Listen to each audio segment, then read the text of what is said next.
Ukraine और रूस के बीच जंग की शुरुआत हो चुकी है। रूस ने यूक्रेन पर हमला कर दिया है। सभी देश अपने अपने नागरिकों को यूक्रेन से निकालने में जुटे हुए हैं, लेकिन भारत सरकार अभी चुनाव प्रचार में व्यस्त है।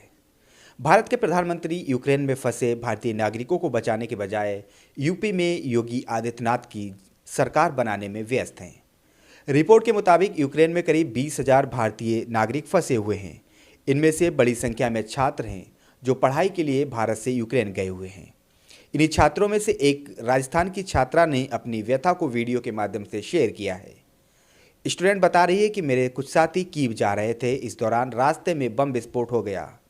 उन लोगों को आगे नहीं बढ़ने दिया गया और बीच रास्ते में ही रोक दिया गया। स्टूडेंट का कहना है कि भारतीय सरकार को हम लोगों की ज़िंदगी की कोई परवाह नहीं है। उनका कहना है कि भारतीय छात्रों को बीच रास्ते में ही रोक दिया गया है।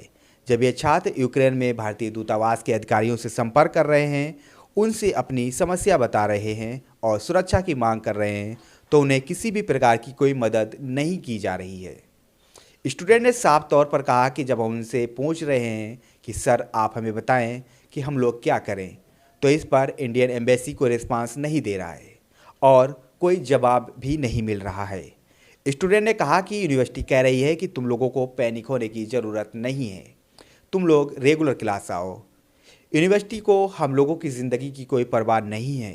यूनिवर्सिटी क्या, भारत सरकार को हमारी ज़िंदगी की कोई परवाह नहीं है। स्टूडेंट कहती है कि कोई मिडिल क्लास फैमिली के बच्चे जो यहाँ पढ़ रहे हैं, वो किस तरीके से 60,000 रुपये की टिकट कराकर वापस भारत जाएंगे। अमीर परिवारों के बच्चे तो चले जाएंगे, लेकिन मध्यवर्गीय परिवार का स्टूडेंट 60,000 रुपये का टिकट कहाँ से करवाएगा। ड्यू टू रसिया और यूक्रेन के बीच में जो कॉन्फ्लिक्ट चल रहा है, उससे स्टूडेंट को एक मेंटल प्रेशर बन चुका है कि हमें यूक्रेन में रहना सेफ है या फिर इंडिया जाना। तो ऑब्वियसली इंडिया जाना सही है। ये तो हमारी एम्बेसी ने भी बोल दिया है कि आप इंडिया चले जाओ, आपके जान की रिस्पॉन्सिबिलिटी हम नहीं लेंगे अगर कुछ हुआ, क्योंकि बहुत सारे बच्चे हैं इवैक्यूएट करने के लिए, उनको 10 डेज लग जाएगा प्रोसेसिंग करने में। तो इसलिए उन्होंने साफ साफ बोल दिया कि तुम खुद से चले जाओ, तुम्हारी हम इतनी हेल्प कर सकते हैं कि तुम्हारी क्लासेस के लिए हम तुम्हारे हेल्थ मिनिस्ट्री से बात करके ऑनलाइन करवाने की कोशिश करेंगे। तो फिलहाल उनकी बात चल रही है। इस बात पे उन्होंने कोई भी उनसे कहा कि हम 20,000 बच्चे देश के लिए यहाँ पढ़ रहे हैं। अगर मान भी लिया जाए कि हम अपने लिए भी पढ़ रहे हैं, तो भारत सरकार को तो ये सोचना चाहिए कि चलो हम कुछ नहीं कर पा रहे हैं, कम से कम जहाज़ का टिकट तो कम करा दिया जाए।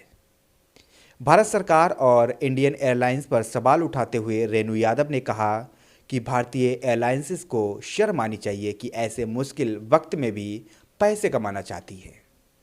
26,000 रुपये की टिकट 80-80 हज़ार रुपये में दी जा रही है।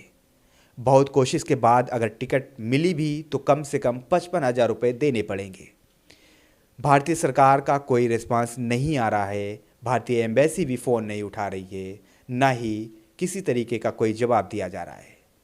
भारत सरकार के उदासीन रवैये पर नाराज होते हुए रेणु यादव ने कहा कि अभी भी भारतीय सरकार का कोई रिस्पांस नहीं है। हमें पता है कि आगे भी कुछ रिस्पांस नहीं मिलने वाला है। इस सिचुएशन में अगर एम्बेसी फ़ोन नहीं उठा रही है तो हम आगे इनसे उम्मीद क्या कर सकते हैं। यहाँ पर 10-20 लोग नहीं बल्कि 20,000 स्टूडेंट हैं जो भारत के भविष्य हैं। आपको क्या लगता है कि सरकार के इस रवैये से और इंडियन एयरलाइंस के मौके का फ़ायदा उठाने की नीति पर आप क्या कहना चाहेंगे? कमेंट कर ज़रूर बताएं। हर छोटी बड़ी अपडेट के लिए केएन लाइव 24 को सब्सक्राइब करें और बेल आइकन ज़रूर दबाएं ताकि हर अपडेट मिले आपको आपके मोबाइल पर सबसे पहले। धन्यवाद।